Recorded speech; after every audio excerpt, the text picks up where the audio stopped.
Hey guys, before we get started, this episode is brought to you by Drunken Gentlemen, the drinking club with killer teas, and their newest drop, The Drunkest Place on Earth. And if you're a big Disney fan like I am, this tea is perfect for park hopping with a buzz. First timers get 20% off with the code WELCOME, but my Taproom listeners, you guys get 25% off. Just use the promo code Taproom Podcast at checkout and stay classy and never spill. And now, on to the episode.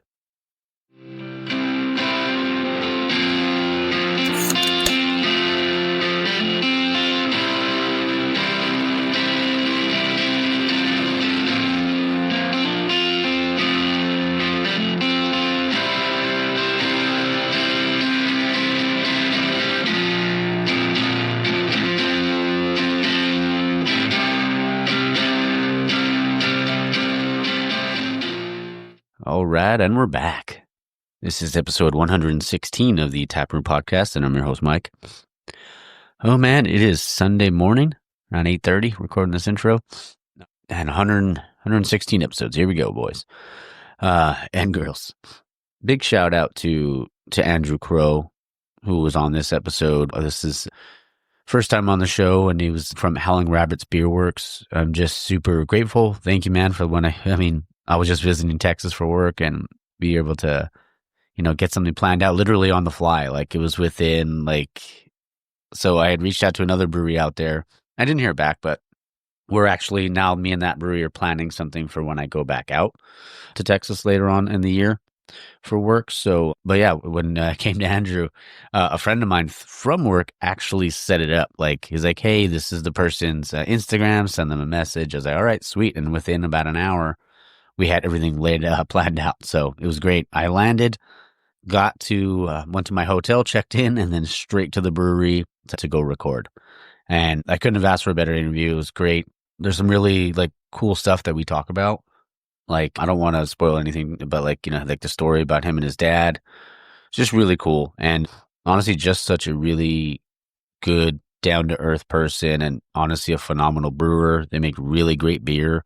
So if you're ever in South Texas, you need to, you owe it to yourself to get down to Howling Rabbit's Beer Works. Great food, great beer. Honestly, the vibes there are just really badass too. So let's see. Before we jump into the episode, World Beer Cup was just the other day. I am not going to go through everybody, all the winners. This would probably be a 3-hour episode if I did that. But I did want to highlight, some of the people that have been on the show, and obviously some other people that I just really love. Obviously love their beer. Rip won a medal. Made West won a couple of medals. So shout out. Pizza Port won a couple of medals. Even Beechwood, I want to say they won one or two. I don't remember if it was more than one. But it was funny. I was drinking they won silver for Party Crusher. And I was drinking, I'd stopped by Ramirez Liquor in Pico before I went to go visit my uncle. And I was like, oh, I'm going to get that. I want to try it. But I didn't know that they had won for it. This was the other day. I think it was Wednesday. I can't remember. But I posted a picture of it, and Dario reaches out, and he's like, oh, dude, that just won for American IPA, I think it was. That was really good, though. Really solid beer. Oh, another one that I thought was really cool, because both of these breweries are awesome. Alvarado Street. One gold for American Style Sour, and then Other Brother out in Monterey. But I love that brewery. If you guys are ever in that area, in that part of in California, you got to go there to Other Brother. It's so good. And even Alvarado's there as well. Also, Ism won a couple of medals. Claremont Craft Ales won gold with for peppers and peaches. I love that beer. Love that beer. Claremont Craft Ales, anybody from there, if you're listening, I'd love to have you on the show. I love your beer. Just think it'd be fun. All right. Let's see. Sierra Nevada won a gold. How badass is that? Sierra Nevada, man. And that's been so many people's when I was asked what the beer that got them into craft beer was, and so many answers have been Sierra Nevada, but they won a gold for an ESB. And I love ESBs. You don't see them on menus very often, but man, that ESBs, when they're done right, they're so, so good. My brother from another mother, Mike Crowe from Unsung, won 2 silver medals, one for Red Vespa, one for Super Smash. Super happy, super proud of you, man. And as soon as, actually, Art's the one that texted me because I was still working. But when I saw that they had won, I texted Mike right away and said, man, that's so fucking awesome. He was so stoked. He was just, so proud. So good for you, bro. Some other ones, man. Also, my buddy Danny from Tustin Brewing. Like, good for you, bro. He won a bronze. So happy for you, man. Got to grab a beer soon. And let's see. Oh, there's some other ones that won. Obviously, North Park, Gamecraft won everywhere. Also, shout out to Dave and Alex. I know I gave a shout out the other day because they won at the California Brewers Cup, but they won another medal at World Beer Cup. So, man, that's so awesome. So, congratulations to you guys. Super stoked for everybody that won. And that's why this community is so great. I'm just, super happy for everybody, not just the California breweries, but every brewery out there. Because I mean, as much as I'd say I'd love to visit them all, that would be a tall task. But I truly am grateful for letting me be a part of a small part of your industry, and just to be able to talk to you guys and over a beer and hear your story is awesome. So anything I can do to support. All right, what else we got? Before we jump into the episode? My Avalanche loss broke my fucking heart yesterday, man. You know what? It's crazy too because I don't let sports bother me as much as I used to. I used to let it ruin my day, and I didn't let it ruin my day yesterday. I was fine, but I was just like, dang, man, they were up 2-0 in the third period, and then blew it, lost 3-2. Crazy stuff. Can't make. That's why, but I've said it, the entire time. Playoff hockey there's just nothing like it. There's nothing like it. Also, it's one of my favorite days of the year. It is May the 4th, and May the 4th be with you. And I'm just going to pretend like you guys say, and also with you back. But I love Star Wars, and I grew up watching it with my dad. I remember buying the box set from Costco when I was a kid, or he bought it for me. I didn't buy it for myself, and just sitting back, just being fully enthralled in the whole thing. And there's nights where I'll just come home and I'll just throw on Star Wars. I'll just throw on either any of the movies really, except for I'm not the biggest fan of the newer trilogy, so don't hate me or whatever. But I mean, even going back to Phantom Menace, Attack of the Clones is okay, but I love Empire. Probably sound like a fanboy for saying that, but it's true. Also, I love the movie Fanboys as well. That movie's hilarious. If you guys are Star Wars fans and you haven't seen Fanboys, you need to watch it. It's fucking hilarious. But yeah, I'm super stoked for the day. I'm going to go down to Louis Liquor in Azusa and pick up some of their Star Wars themed beers. So definitely got to go get some of those. I'm also recording later today over at Burning Bridge, and then I'm going to go hang out with Luis for a little bit. But yeah, I think it's time we jump into the episode. I think that sounds about right. Sorry, I'm a little out of it today. But yeah, all right, so let's jump into the episode. I hope you guys enjoy the interview with Andrew. He is, like I said, just a really great guy. I hope you guys enjoy it. Stay tuned for the outro. All right, guys, we're back in the tap room, and I'm your host, Mike, and I have a very special guest on the show today. It is Andrew Crowe, because I said his name wrong in the first intro. Andrew Crowe of Howling Rabbit's Beer Works out in McAllen, Texas. How's it going, man? It's going well, man. How are you doing today? Doing well. Just got in. Coming straight to the brewery so I could talk to you. Nice. All right. Just finishing up one of my brews right now, too. Making 19 rabbits in a trench coat. Oh, nice. What style is that? So it's our rotating IPA series. Every time we brew it, we change up a hop or we adjust the style a little bit just to keep it fresh for us. And then we add another rabbit in the trench coat. So, one after that will be 20 rabbits in the trench coat. There you 21. Go. So when I hit 400, I'll retire. There you go. Love it. Oh, man. So I'm having the lagered ale. What was the name of it? So it's a Dragon Fruit Pup Cup. Okay. That was actually a collaboration we did with the local animal rescue. Yeah. So every pint of that sold, we donate $1 to the animal rescue. So that's awesome. Yeah, drinking for a good cause, for the puppies. Oh yeah, gotta love it. Mm-hmm. No, but that's really really good. Thank you. It's super light, but it's still really kind of fruit forward. I feel like yeah. We try to make it very fruit forward while at the same time not making it sweet enough that you feel like you have to brush your teeth. Yeah, you still want it to be refreshing. I like to call it I just mowed the grass beer. Oh yeah, mow the grass, pound one of those, and having a great day. 100%, man. So what's the first one you're gonna be having? All right, so I brought us a little flight. This is our Palm City Blonde, so that'll be that one there. Yep. Okay. This is our lights. It is a lagered ale, so it's a Kolsch technically, right? Yeah. But we call it a blonde. Makes people understand what that is and kind of drink a little bit more. But it's light, easy drinking, real refreshing, very true to style German style beer. So cheers. Okay. Yeah, nice. Cheers, man. Yeah. Oh yeah, that's So that's good stuff, man. thank you. Yeah, so we traditional hops on this one. Normally Kolsch's are a little grassy. We try to tone that down just a little bit. Yeah, it's nice. It's real refreshing. It's Yeah, a labor of love. A lot of these beers are a labor of love. definitely, man. So, like, tell me, man, how'd your craft beer journey start? How did it all start for you? Well, so grew up here in McAllen. There is a local ale house in South McAllen called Roosevelt's at 7. Okay, My dad took me there when I was 20 years old, and he gave me a La Fin de Mon, nice. and it was my first craft beer. And at that point, it was just all downhill from there. Yeah. Before I even turned 21, I started working at Roosevelt's. My dad had to sit there with beer school for me, because in Texas, you can give alcohol to a minor as long as the parent is sitting in the same room, and you give it to the parent and the parent gives it to the minor. Okay, didn't know that. Yeah, so he sat down with me, did beer school, and then from there I worked at Roosevelt's for a few years, decided to move to Colorado and just really pursue my passion of brewing. That's awesome. Yeah, beer's fun, Yeah. So I didn't know that. I didn't know that you could do that here in Texas. I was like, man, I wish maybe I was down here a little bit and my dad could have given me some beers, but I wouldn't have to sneak them, Yeah.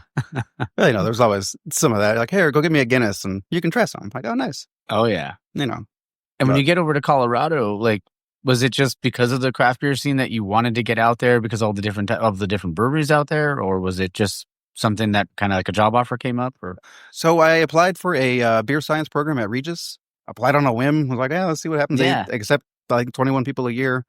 And I got in. I was like, oh, shit. Oh, man, that's awesome. Class starts in 2 weeks. I got to go now. Yeah. So, moved right away. Went to the program for a little bit. Ended up not being for me. Everyone I went and brewed with was like, nope, just get out of there. You'll learn more on the job than that's not useful. I'm like, okay, cool. But I worked at World of Beer while I was up there. I was the product manager. So I got to order all these fun beers and, being in beer Mecca, Colorado, it was really cool getting to try all sorts of crazy stuff. Everyone doing silly things, chocolate lobster beers and like CBD infused IPAs and all sorts of wild stuff. But that's where all like the really cool cutting edge recipes and stuff is kind of coming out of. It's fun. It's a neat place. Yeah. I feel like there's always trends in craft beer. Yes. And everyone's always trying to catch that trend and ride that and, make their own trends. And it's a fun scene. Oh yeah, for sure. I was going to ask you about like a style, because I know like trends like out in California, obviously like hazy's got really big, but I mean, they've always been big on the East Coast. Yeah. Did that kind of wave hit South Texas as well? Yes and no. The New England hazy IPA craze is kind of everywhere right now, but I will say the Rio Grande Valley as a whole is very underserviced as a beer consumer area. A lot of the IPAs and stuff we get are very old. Okay. And if you don't know better, like you're just, oh, it's a cool IPA, cool. Yeah. But anybody, like I've got a level 2 Cicerone, right? So I drink an old IPA and I'm like, oh, it tastes like cardboard. Yeah. I can taste that. You got to check that canned on date. Exactly, right? And like a lot of the stuff that gets here before it even hits the shelf, it's already 6 months old. And that's unacceptable as a craft beer enjoyer and connoisseur, if you will. But like, so yeah, that was one of the reasons we opened up this place, was make sure people had good, fresh craft beer that, it also, the area down here, because all this stuff is old and, the IPA trends before New England's, which was just like, let's shove hops down people's throats. Let's make it as bitter as possible. Yeah, like that just turned people away from craft beer and IPAs in general, right? So like, it's been a fun education down here being like, no, hoppy doesn't mean bitter. Like we can make something super hoppy without destroying your palate for the next 2 days. Yeah. And so, that's kind of where we're at right now. Our IPA series, the Rabbits in a Trench Coat, has been a New England for the last 4 iterations. Okay. That's what this one is right here. The next one we're doing, the one I'm brewing right now, we're actually taking the West Coast malt profile with the New England hop profile and kind of making a Gulf Coast IPA. Love that. Yeah, just trying to have fun with it, keep it fresh. You make chicken 9,000 times, you want a steak. Yeah. So that's what craft beer is all about, man. Yeah. So that's what we're doing today. But yeah, it's honestly, our IPA has been flying off the shelves, especially once people have started to really understand that, once again, it's not hoppy doesn't mean bitter. It's gaining traction. It's one of our fastest moving beers now. That's great. And, when we were opening up this place, everyone was like, avoid IPAs. No one wants them. Yeah. And we were like, we're going to do it.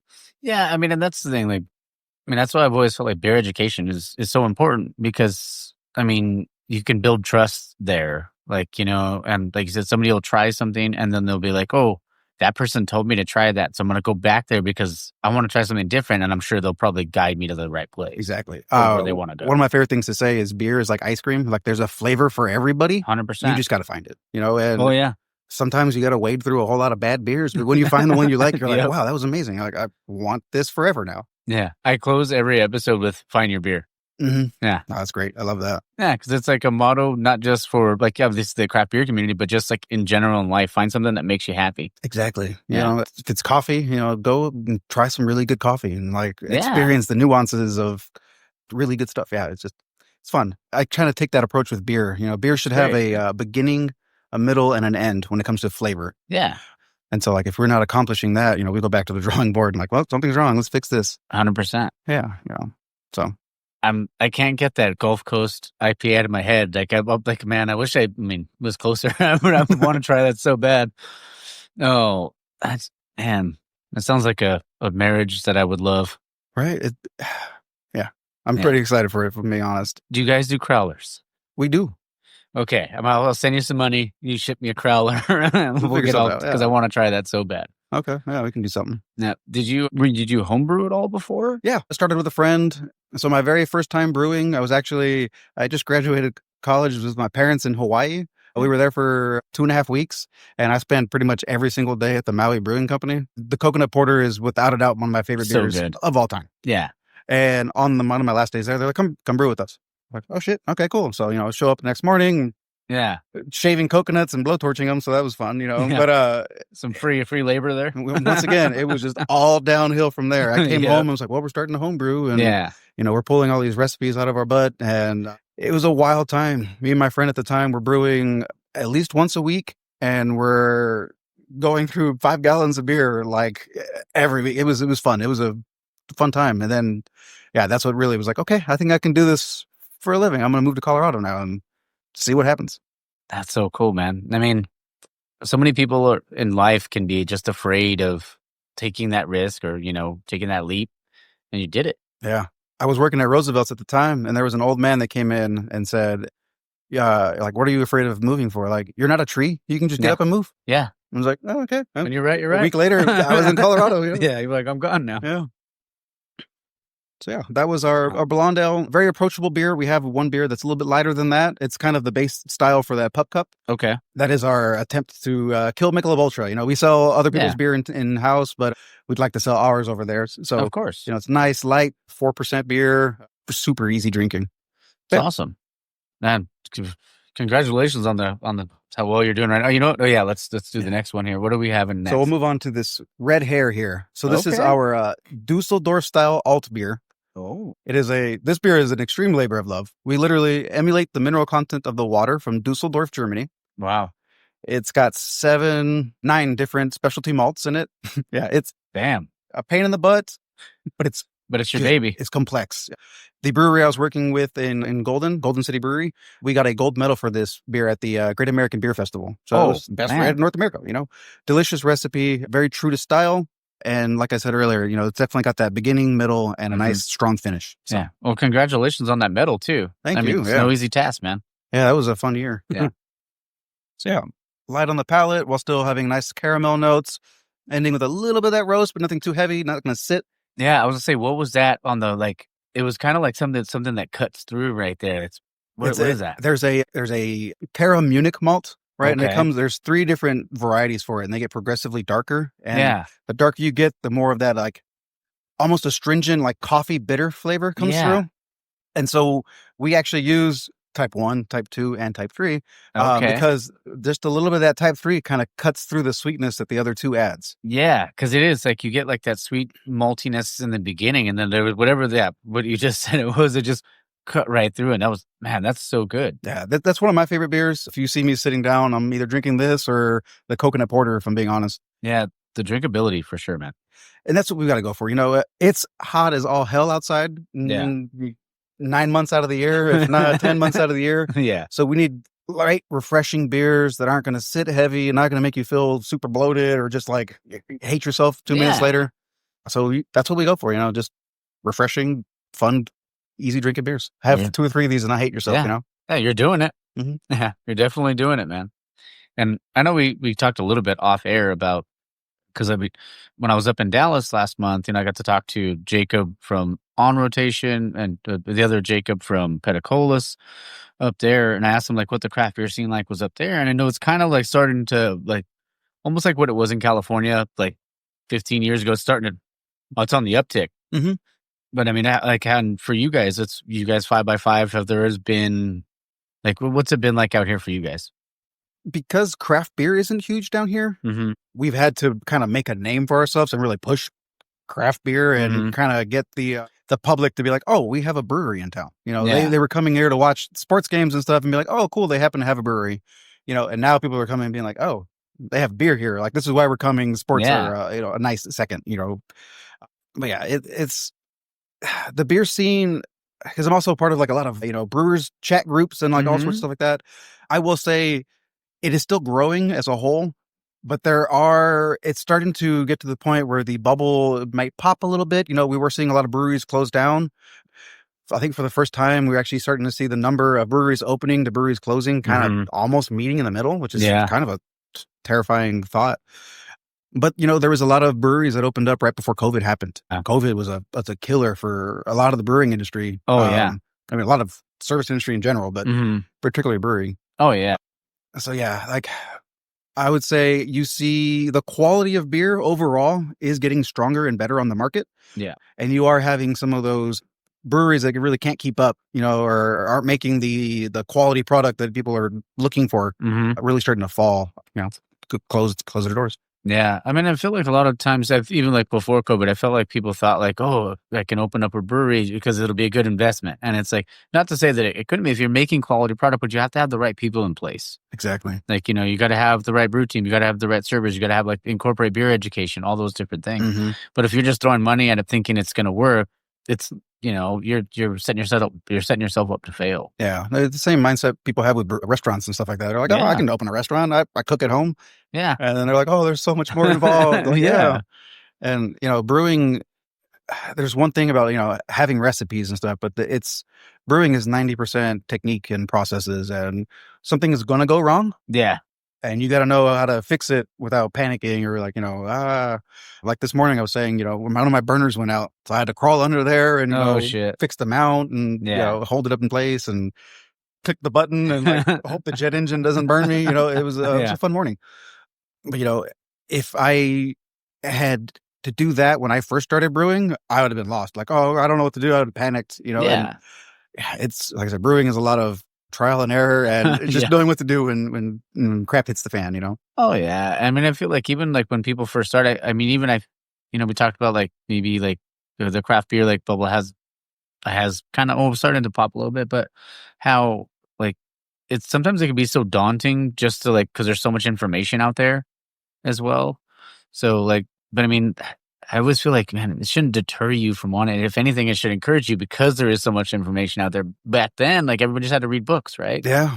I mean, the other problem with having so much information, though, is a lot of it is wrong. That's true too. Yeah. There's been times where I've looked up online, like, okay, I'm trying to do trivia questions for like the beer festivals we did yesterday, right? Yeah. And like I'm punching in something. I know the answer to this question. I want to see what Google says. And Google was super wrong. Yeah. They were like, haze comes from wheat and hops. And it's like, no, not even a little bit. It comes from yeast and oats. Those are the only two things that matter when it comes to sustainable yeast haze in beer.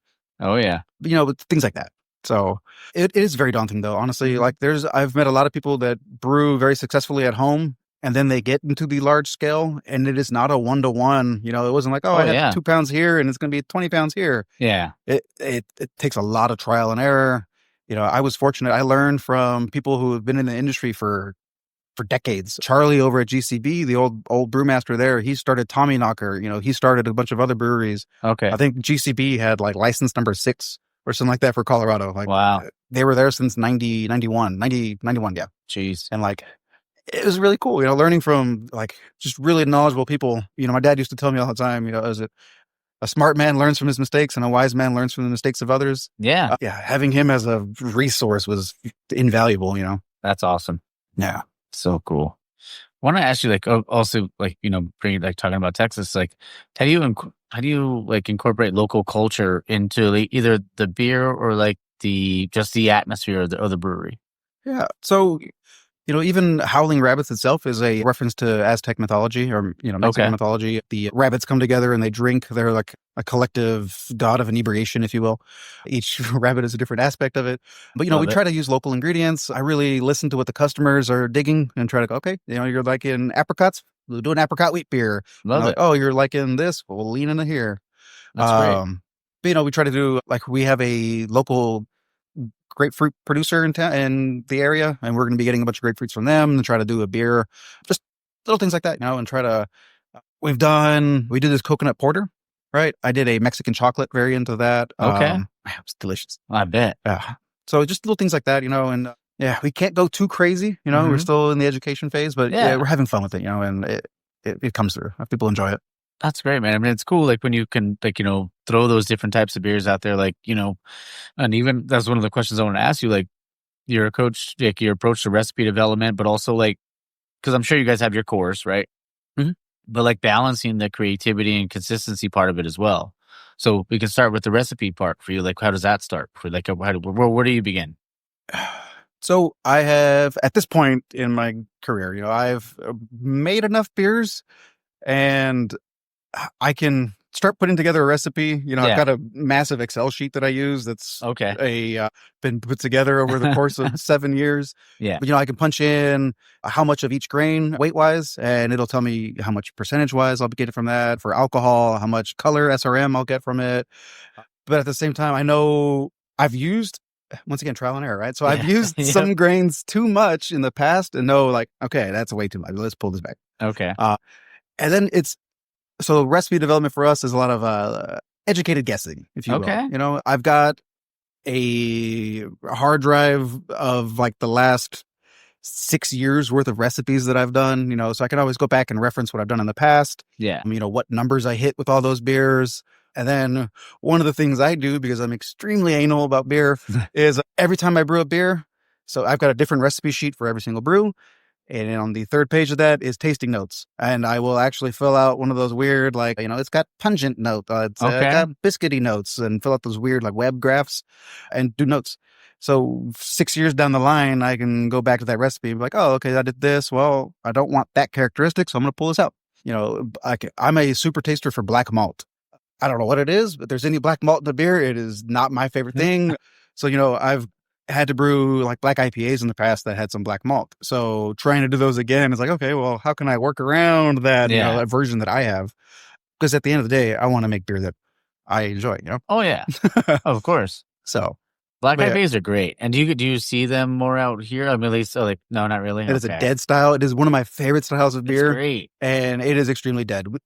We did a black IPA collaboration with a brewery in Brownsville called Pluton. Okay. It just came out. We actually just got a keg yesterday and just Oh, tapped nice. that. Really good. Pretty happy with that one.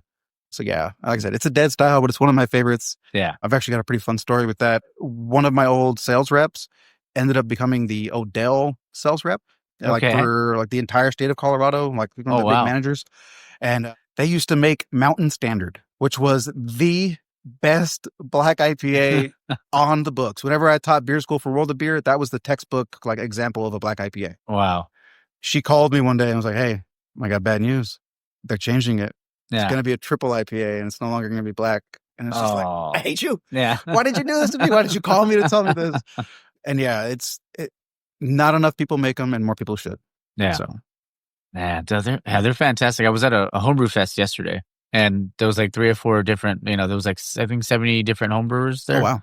And like 3 or 4 of them that I saw had black IPAs. I had to order one at each Yeah. one. They're all great though. Were they? Oh, Yeah, I was like so stoked because like that, I'm like, even like browns, you don't see browns on menu, or reds or stuff like that, or Yeah. ambers for that matter. mhm.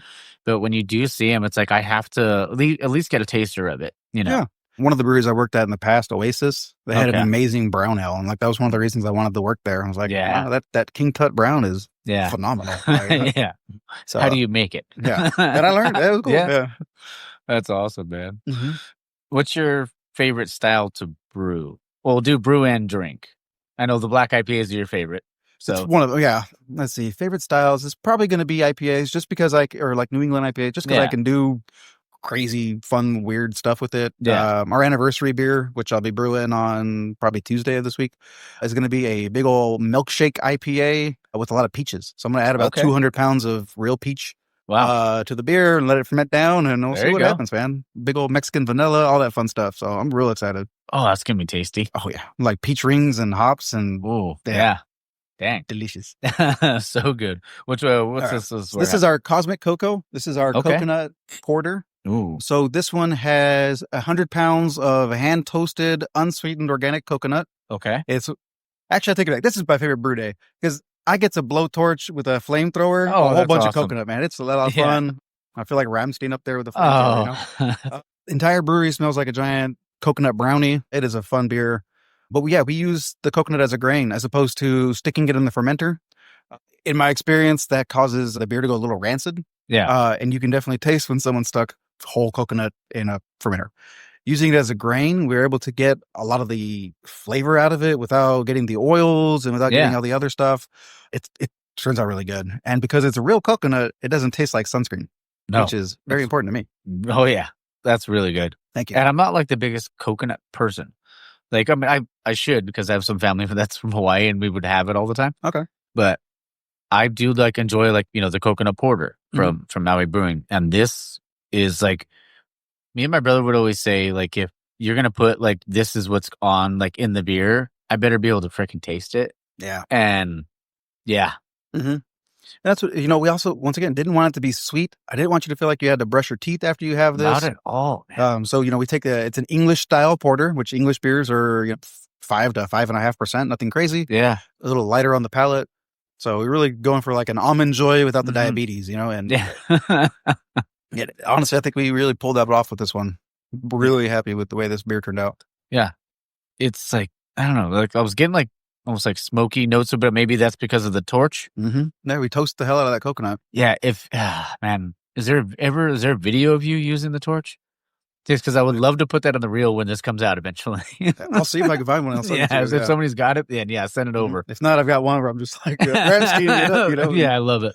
Shooting flames in the air. Oh, that'd be awesome. But no, this is really good though, man. Thank you. Great job. Thank you.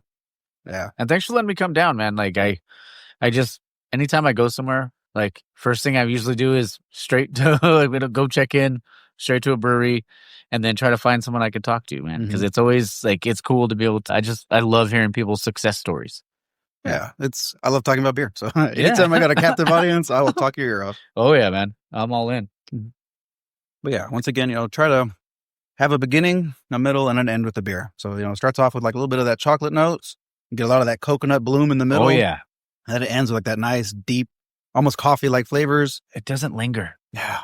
I'm trying to, we've done this before in the past with the coffee. Yeah. And I added a little bit of the super strong cold brew, astringency. Yeah. And with this one, a little heavier on the dark chocolate malt. So it gives you a little bit of that dark chocolate astringency as opposed to the bitterness from the coffee. Okay. So it's pretty good. I like this beer live. It's a really bit of good. Fun variant. Yeah. And like I said, I love it.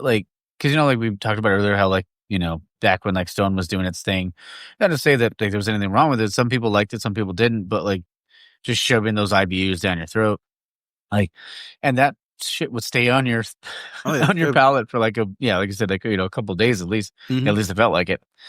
But when something like this, I love it when you can do it like that, especially a hoppy call them West Coast Pilsners or something like that, because those are super big in California right now. Okay. In the LA Orange County area. Hoppy pills. Oh yeah, dude. Okay. Oh yeah, I love a good hoppy pills. Yeah, I mean, I love pilsners and lagers too. If I can, I'll always. That's usually the first thing I order, because I know if that's done right, everything else is in that in that establishment is going to be good for the most part. You can't hide imperfections in a blonde ale. Yeah, so it's good. No, definitely agree with that. Thank you. No, very good. I know I need to get back to it because I don't want it to get warm on me. No, we'll top you off. Yeah, that one was fun. So we did dragon fruit and boysenberry in that one. So just enough that you get it, but not enough that you, like I said, feel like you have to go brush your teeth. Oh yeah, just real refreshing. Nah, that's right. I mean, it's like you said, it's a lawnmower beer, for summer beer for sure.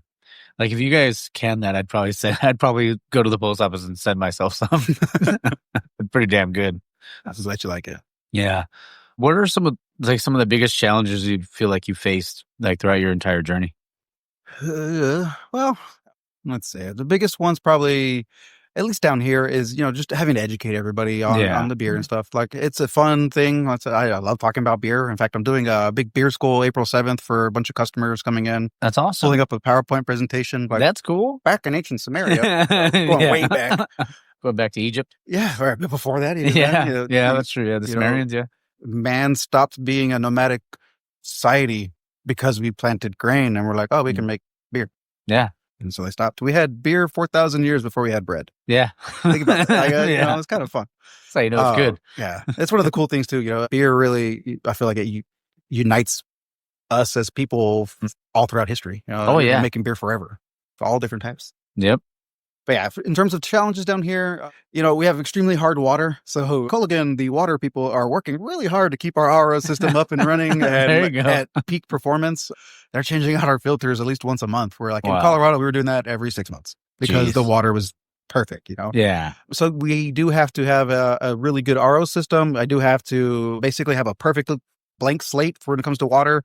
And then I get to add minerals to emulate, whatever style I'm trying to replicate. That, the education stuff in Colorado, in Denver in particular, it was really nice. When I would order grain, I could just drive and pick it up. Okay. Here, it's like 3-4 days later, I get my grain. Yeah. So, I don't have that luxury of like, oh, dang, I don't have this grain I need for the brew. Like, I'll be back in 30 minutes. Yeah. It's like, well, crap. Yeah. Like, let me work around this, or like, let me, delay this 4 days. Yeah. So that's about it. I know it's kind of like, because obviously in California, like a lot of like Colorado we talked about, but like it's a lot easier to get, like, you can just call a brewery and be like, hey, can you do that? So I'm sure that it's tough. TABC is without a doubt the worst government agency that's ever existed. They do absolutely nothing for breweries and give all the power to the distributors. Yeah. So TABC, actually, I take it back. TABC is the worst part about opening a brewery in Texas. In fact, I do not do it just because of TABC. Okay. They also take 3-4 weeks to approve a beer label. And really? Yeah, man. In Colorado, it was literally like, we're calling it this. Slap a sticker on it and send it out.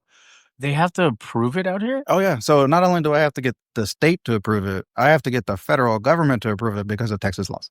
Wow. Yeah, it's really stupid, if I'm being honest. That's crazy. And because we have, they also have really antiquated brew pub laws. So because we sell liquor in our brewery, we cannot self-distribute. We have to go through a distributor. Wow. Yeah. Right. Little things like that. I'm like, why? Just gumming up the works for no reason. So, yeah. So we did. We signed up with a distributor. We distribute about 5 barrels a month throughout the entire Rio Grande Valley. We got a couple places down at the island, a couple places in Brownsville, a lot of stuff here in McAllen. It's only so much beer we have to give out because we consume a lot in-house. Of course.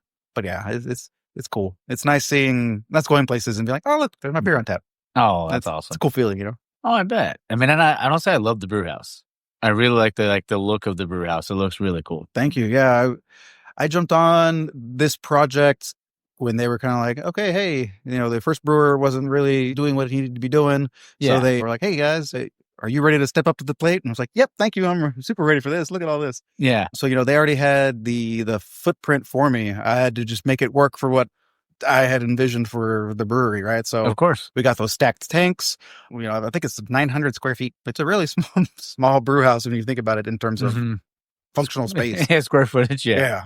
So, we've got our mill upstairs and it feeds down and we've had to work around little things, but we've made it work really well for us. Yeah.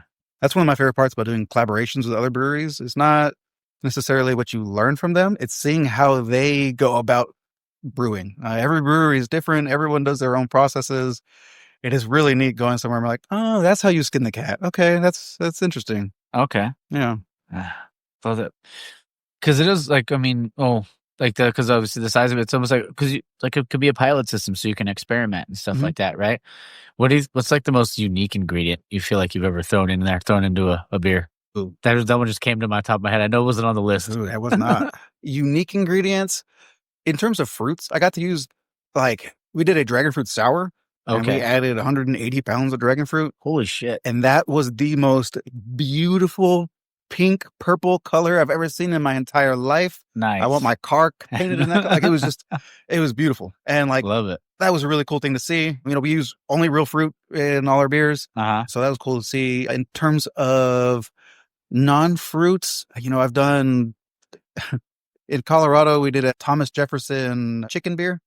He has a recipe where he cooked the chicken in the beer. He got a bunch of spices and stuff like that. We did it for a little fundraiser. Yeah, and we sold the chicken afterwards. And juiciest chicken I've ever had in my life. Oh, there you go. But you know, the beer was okay. You know? A little salty, but it was good. Tastes like chicken noodle. Yeah, pretty much. With a little bit of like a rosemary and stuff for bittering. Okay. Yeah, it was. Man.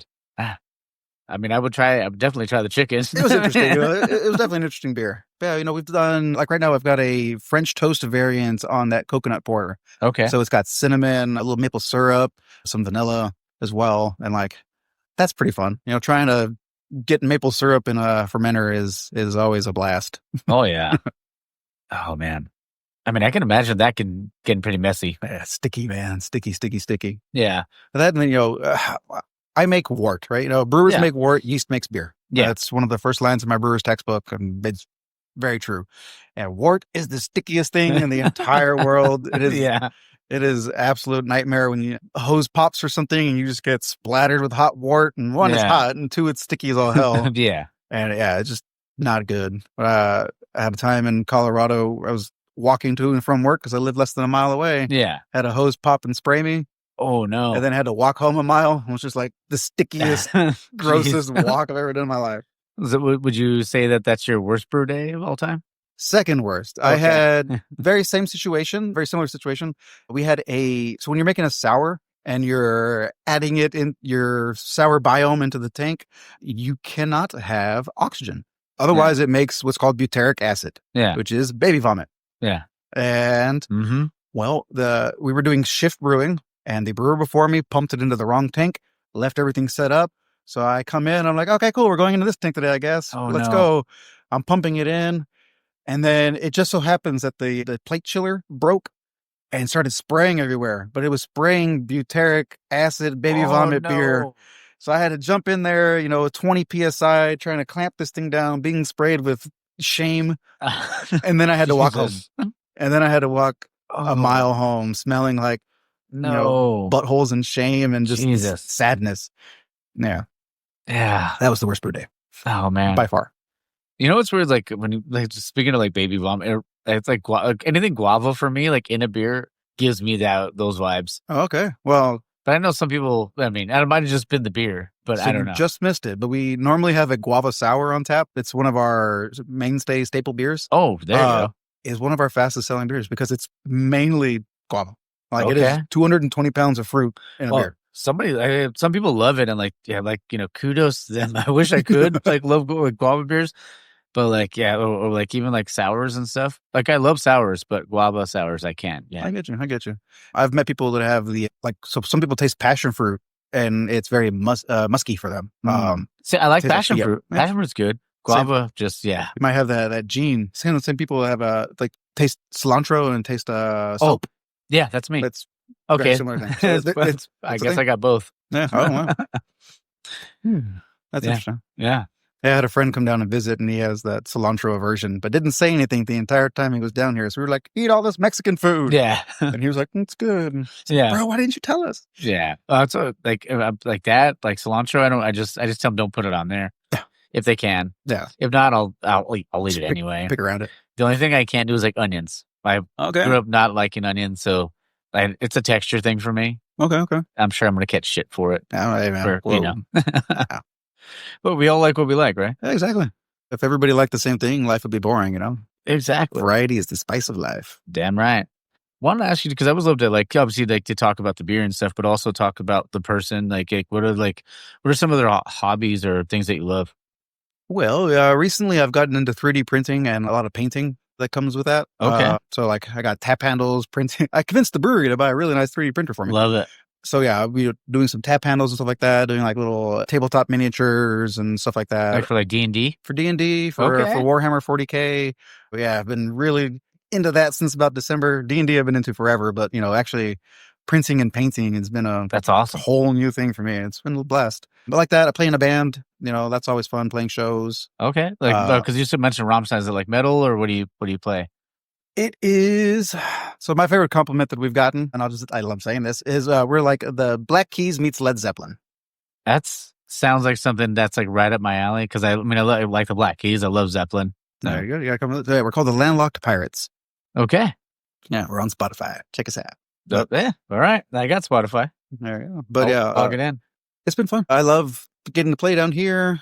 I get to hang out with my wife, and she's been getting into gardening lately. So getting to see all the fun stuff she's trying to grow down here is interesting. She grew up in Colorado, so okay, very different environment for growing. Yeah, you said the water's a little different too. Oh yeah, everything's different, man. So it's been a fun learning experience for her, and obviously some growing pains and stuff. But then she's like, "Oh, the food down here is amazing." Like, yeah, well, yeah, McAllen's the number one, the fattest city in the U.S. for a reason. We have amazing food. Is that legitimate? We're number one. Oh fuck, right? I didn't know that. All right, yeah. Well, I'm here till Friday, so I'm gonna try to consume all the good stuff. There you go. Really good Mexican food. Is it so McAllen? You think? Because I know like Austin and like Dallas, I know everybody said like go to barbecue. So McAllen, would you feel like it's Mexican food? Yeah, really good Mexican food. We do have some good barbecue, especially a little further down the expressway in like Westico and stuff like that. Okay. Like Teddy's has amazing barbecue. Okay. There's some really good stuff here. We've actually we have a full kitchen at our brewery, and we've had on some amazing food. We won favorite restaurant in McAllen our first year open. That's awesome. Yeah. So there's some really good food here. But honestly, there's a little bit of everything for everyone, if you will. There's a universal market that has an amazing Nepalese buffet, an Indian buffet. Okay. All the chicken tikka you could eat. And wow. It's really good. All the fresh naan. If there's a food that you like, it's here. Okay. The other really cool thing is, seafood is super fresh down here. I bet. Yeah. It's right there. Mm-hmm. So there's quite a bit of sushi places down here. I'm mouth watering a little bit. Hey, man. I haven't eaten today either. So I'm getting hungry too. But yeah, there's some really good food joints down here. Okay. Mm-hmm. What's your go-to like order for like Mexican food? Ooh. There's these little sandwiches called lunches. Okay. And they take these little tiny buns, they split them in half and basically throw a taco in there without the tortilla. And it is phenomenal. Okay. You get a little bit of that texture from the bread being, nice and sturdy. Yeah. Hearty bread, while just the really light and bright food or the flavors from the meat and the cheese and the cilantro. Okay. And all the other great, yeah. Great. Lunches are really popular. They're a sandwich from Progreso, Mexico. Okay. So right across the border, and they got so popular they come over this way. Nice. What's your like go-to protein in one of those? Ooh, I really like trompo in them. Okay. But honestly, bistec you can't go wrong with nice beef in your lunch. Nice. Yeah, if you get a chance, Nana's Taqueria. It's a little bit of a drive, but phenomenal. I'm in. Yeah. The more tacos that you can have, the better. Mm-hmm. That's what makes life. It makes the world go round. Exactly. That's why we have Taco Tuesday on Tuesdays. There it is. All tacos are half price. Cheers. And this is the hazy? Yes, this is our New England IPA. So this is going to be 18 rabbits in a trench coat. Okay. This one is very heavy on these Nectaron and Galaxy hops. I actually get to use a fun, super concentrate. Okay. During the dry hopping process. So we do 22 pounds of hops and then 8 ounces of these super concentrates. Yeah. And those super concentrates just fill out everything, make it super bright, super juicy. It's delicious. Thank you. Yeah. This is one of our labors of love. And like I said, it's gaining traction. We're actually having customers come in. I'm brewing this every other week, it seems. Okay. We're going through about a batch of this every 3 weeks, every 4 weeks, which is honestly one of our fastest moving beers now. It's wild. If you're kicking them every few weeks, then it's good. Mm-hmm. But it's really cool is that we get people coming in just for the IPA. When awesome. When we first opened, people were like, "Ew, IPAs." Yeah, and IPAs are ill. I don't like bitter stuff. Mop water, Yeah. So it's a really good feeling seeing people order it and then ordering seconds. It's like when you cook a really nice Thanksgiving dinner and someone goes back for second helpings and thirds and you're like, "Yep, I made that turkey." Yeah. Feels good. There you go. Man, I'm gonna have to I need to make a note here. You said it was Landlocked Pirates? Mm-hmm. Okay. Landlocked Pirates. 3 words. Okay, Landlocked Pirates. All right. LLP. I'm going to listen to it either today or sometime tomorrow when I'm at work. Landlocked Pirates, 3 words.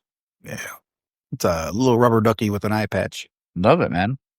That's one of my favorite. I mean, I was like one of my favorite bands. I would say like they're like a cross between Zeppelin and Rush, is like Greta Van Fleet. Okay, yeah. So I feel like the way you described it, I was like, that's right up my alley. Yeah. Okay. Do you guys play local shows or? Yeah, we play a little bit all over the valley. Mainly, there's a bar downtown called the Flying Walrus. Okay. They've got an amazing stage. So they love having us, and we love playing there. Yeah. So we play there every other month or so. Man, you're like a dual threat. So you're a brewer, and so do you sing or do you like? I play bass. Okay. I can't sing very well, so all right. I do backup vocals occasionally. Slap the bass. Yeah, a little funk. You know, you got to be the driving force behind the band. Oh, you know it, man. The groove. That's awesome. Mm-hmm. That's cool. And I did want to mention this place as well. So we're right next door because we're recording next door because it's popping over at Howling March Rapids Madness, right now. man. We got those TVs, so everyone's there to watch the games. Oh yeah, but over here, man, this is such a cool spot. Like, I mean, it's everything like 80s and 90s. I feel like. Oh yeah, it was literally how many references to the 80s and 90s can we shove into one building? Yeah, DeLorean's is a really cool place, and we got a really neat graffiti artist to come in and do all of this. It's fantastic. He was a really cool guy. He also did our big mural out on the patio. We got like a brewing process mural. He did the entire thing out there. That's so cool. He's a cool guy. I mean, it's called DeLoreans, but I mean, there is a DeLorean over. There's actually 2 DeLoreans that I can see right now. There might be more. Yeah, Back to the Future stuff in here. Oh yeah, but Chuck Norris holding 2 freaking, machine guns, or what are they called? The Uzis. The Uzis. There you go. I couldn't think of the name of it. But then you got Breakfast Club. You got Prince. You got obviously. Oh yeah. My new. Now that I have a 3D printer, my new fun project is just printing random crap for them. I love it. Look, this is from the 80s. There you go. I printed a DeLorean. What else do you need? Yeah. So. Man, that's good. You got ET over there. I mean, Mallrats. I saw that. That's why I came to this table specifically because I saw Mallrats. So. Yeah, and then up here on this white wall, they actually have projectors, so they'll do music videos and like that's awesome videos across the wall. That's really neat. That's really cool. Yeah, I can see this place like the trickle effect back and forth. I feel like between DeLoreans and Howling Rabbits would be pretty awesome. Oh yeah, we always have DJs here, DJs over there, and stuff. So people. If you're not digging the vibe over there, people come over here, and it's vice versa, and it's neat. It's different enough, know, but people love it here. Working next door in the brewery, when I have to do late night brews and I'm hearing 80s music, it's like, oh, there's worse things in life. Yeah, vibing out a little bit. Yeah. My sister would lose her shit with that New Kids on the Block over there. Oh, yeah. Yeah, my sister was I used to make fun of her, but I mean, like now I'm like, all right, I mean, whatever. If it's on, I'll listen to it. Yeah. But I listen to kind of everything too, so. That's how I feel about, Creed. I used to be really into it when I was really young. Yeah. And then kind of like, meh, fell out of it. Now I'm getting older. I'm like, you know what? Yeah. It's actually kind of bangers. Yeah. Yeah. My brother always used to give me shit. He'd be like, oh, dude, I can't believe you listen to Creed, dude. That's so lame. And then one day I came over and he didn't know I was like there yet. And he was in the shower. He was blasting higher. And I was like, I went to the bathroom when he was in the shower. I was like, you son of a bitch. Son of a bitch. Yeah. You give me shit, but you're over there blasting it like that? Yeah. I know. That's what brothers do, though. Yeah, that's what siblings are for, Yeah. Do you have any siblings yourself? I've got one younger sister, yeah. Okay. So. She didn't get the brewing bug. No. No, she's working for an agricultural company and doing all sorts of stuff like that. So. Awesome. Yeah. That's cool, man. She's pretty cool. Oh, man. Like, I have a couple more things. I don't want to take up too much of your time, but desert island beers. There's a 2-part question. So it could be, you can either pick like a specific craft. I'm thinking maybe it's the one from Roosevelt, but I mean, it could be either like an actual, like a specific beer or like just a craft style and then one domestic. Okay. I'll do you one better. I got a deathbed beer. You give me a pint of this, I will chug it. You pull the plug on me and I'll die a happy man. Yeah. That is St. Bernardist Abbey 12. Okay. That is one of my all-time favorite beers. It's big, it's boozy, it's made by monks. It is delicious. Very complex. Yeah. I one day hope I can get as good as these monks and make a beer that delicious. That's awesome. Because you said deathbed beer and you talked about pulling the plug. Beer Fest? Mm-hmm. Yeah. Okay. Yeah. When he goes prost and he pulls the plug. Bye-bye. Yeah. Yep. Bye-bye, Popo. Yep. Yeah. Or good night, Popo. I think that's what it is. Yeah. Goodbye, Popo. Yeah. Yeah, that one. And then because I worked in Golden, I got to brew with Coors a few times. honestly, Coors Banquet is one of my favorite beers of all time. My grandfather, lived in South Carolina, and he always was like, give me one of them silver bullets. Yeah. He was all about the Coors Light, but brewing with them in Golden was such a cool experience. They're doing things on a astronomical level. They're putting in, last I heard, one of their lead engineer was one of our regulars at GCB. Okay. So last time I was talking to him, they were putting in 4 7,000 barrel fermenters. Jesus. So that is an insane amount of beer. One of those fermenters, 7,000 barrel, is more than I will brew in my entire lifetime, probably. Yeah. Wow. It's insane. That's, yeah. You know what's crazy about that? Because obviously, like the whole macro thing and everything like that. But it's like to be able to have that same tasting beer in New York, Los Angeles, wherever, Texas, that's a feat in itself. It is. Yeah. And because we had the Coors Super Nerds there in Golden, one of my really fun beer experiences I had up there was one of them bringing in Coors that was made at the 4 different locations it's made. Yeah. And being able to taste these super minor differences in them. Really? And it's probably mainly from the water differences, but probably, it was a really cool experience. But yeah, to achieve that level of consistency is a feat in itself, man. And like we said earlier, you can't hide imperfections in a light, easy drinking beer. Yeah. And it's like, even like, you could have one, just say like you would get you guys in 5x5, like you guys can brew the same exact style, same hops, same malt, everything like that. But if you have a different system, it's not going to come out the same. Oh yeah. Like we have a direct fire system, right? So like I was saying, we have giant jet engines under our boil kettle and stuff. Yeah. A lot of people nowadays are using steam or electrical kettles. We get a level of caramelization, Maillard reactions, because we have those flames at the bottom that you don't get on an electric system or a steam system.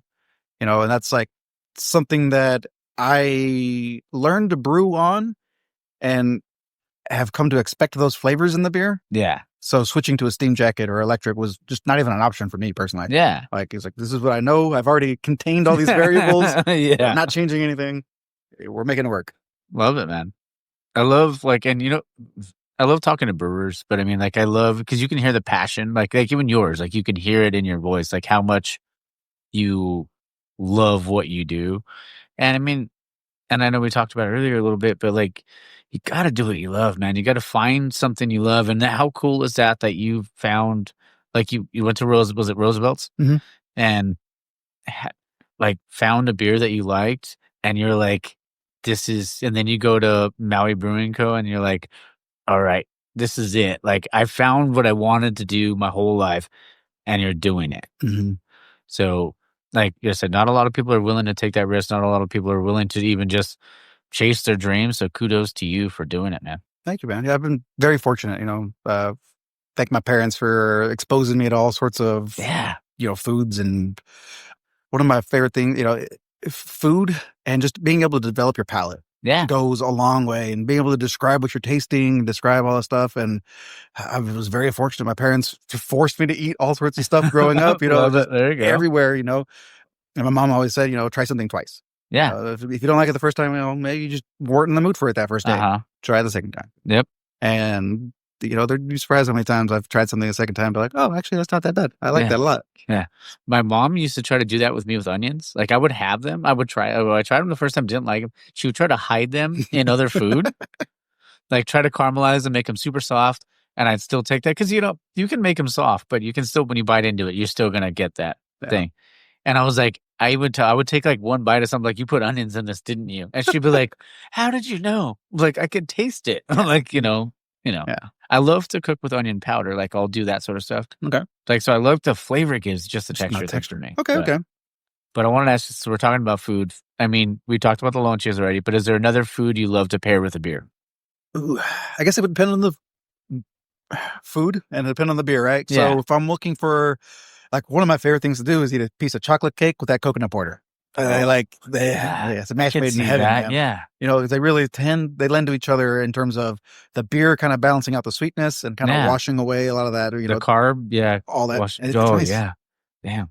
I really enjoy drinking the red with like a nice steak. We do steak nights on Wednesday. Okay. So, it's a 12-ounce ribeye steak, fries, and a salad for $15. We hand cut ourselves. Yeah, it's a phenomenal deal. That's great. Come in and do that with a glass of the red. And like the caramel notes really lend to, the searing on the steaks and getting a little gross. You'd be like, biting into the fat of a steak. Yeah. While having some of that beer. Like, they just lend to each other so well. Yeah. That's one of my favorite things. Or, fish with an IPA, a good IPA. Okay. You want like bright, effervescent beers with fish. Oh, that's what you want, man. So depends what I'm in the mood for. Okay. But if I'm going to sit down at Howling Rabbits and have a beer and a food, it's going to be pizza. Okay. We have really good pizza. All right. And our blonde ale. Because they're just nothing better than that classic light beer and pizza combo. Oh, yeah. Throw a little hot sauce on there, maybe? Oh, yeah. My mouth watered again. We'll eat some food after this. No. Because I haven't asked this question in probably like 40 or 50 episodes. Because every time I used to go somewhere, I would always ask them, like, where's the best place to get a burger? So if you're ever in McAllen, because I know I did see a Whataburger, I've never been, but is there a mom and pop that you feel like has like a really good burger? Howling Rabbits Beer Works. Okay, there it is. We actually have a free meat burger. So it's, what is it? Prime rib. It's like short rib, maybe? Short rib and brisket. Maybe? Yeah. Oh, yeah. And honestly, it's a phenomenal burger. Yeah. But if I'm not, just tooting our own horn, I do also like to go to Wallbangers, which is like right down this way. Okay. Another mom and pop place. Really, they bake their own buns and everything. It's a phenomenal place. Yeah. Like, it's where I go to get my chili cheeseburgers. Oh, yeah. I'm a big chili cheeseburger guy, too. Yeah. I mean, can't beat it. You really can't. And like sometimes that's just the only thing that's going to hit the spot, Oh, yeah. For sure. So good. Mm-hmm. Okay. So I purposefully left off one question. Okay. Well, I mean, I did technically two questions now because I did pull that other one out. If you had to describe yourself in one word, what would it be? Passionate. Very passionate about a lot of things, honestly. Yeah. But I'm the kind of person that, like, if I find something I enjoy, I need to learn every single thing about that and will... You're a perfectionist. Yeah. Very much so. Very much so. So, even in brewing, I'm always reading new articles or, like I was saying earlier, I'm part of a bunch of craft beer forums and brewers forums. Love that. I like when people post problems like, oh, I'm having this issue. I like to, in my mind, figure out what I would respond to that and then read all the comments and be like, oh, okay, that's what they're saying. Like, hey, I'm smart. Yeah, it's fun, man. Passion and it's something I will always be learning. It's a cool. I love brewing, man. Oh, it's the best, man. I mean, one thing, and I say this every episode, but people are going to be like, they're probably fed up with me for saying it, but I say, get busy living or get busy dying. Exactly. Freaking Shawshank. Very true. Yeah.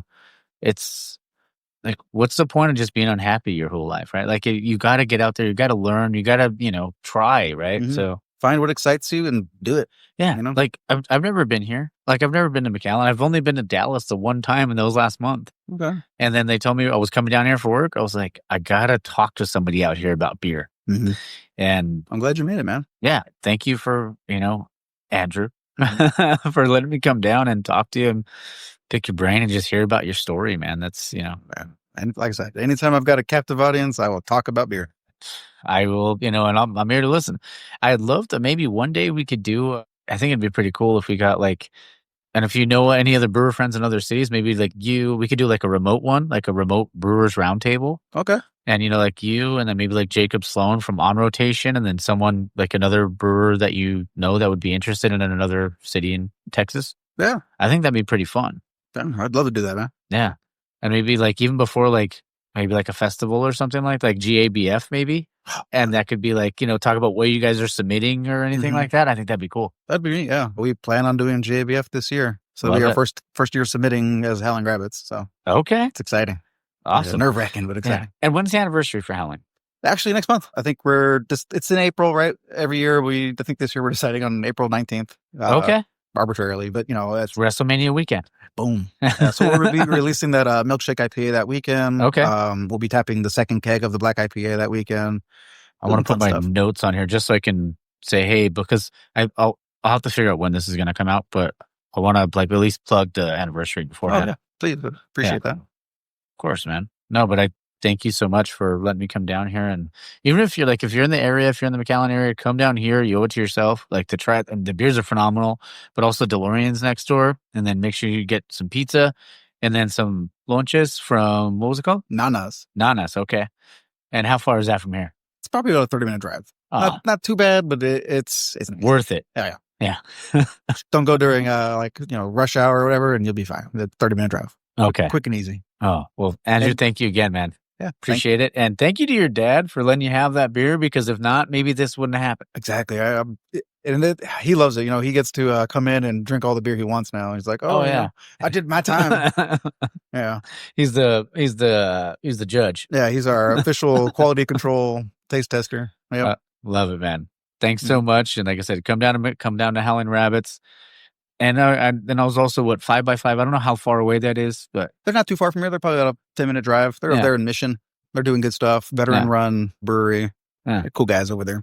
Always, and remember, guys, always support local, drink local, find your beer. And thank you again, Andrew. I know I've said thank you a bunch of times, but I'm really appreciative. I just love being able to talk to someone as passionate as you and that cares about the product as much as they do. Anytime, man. It was fun. All right. Let's go. Should we go get another beer? Hell yeah. All right. Cheers. Cheers.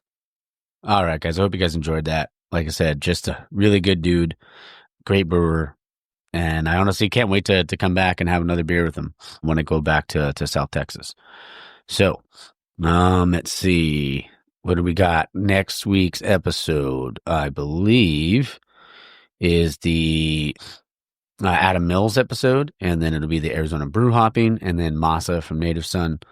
Masa from Mikasu Brewing, who brews out of Native Son. My bad. Yeah, I'm going to go make some coffee.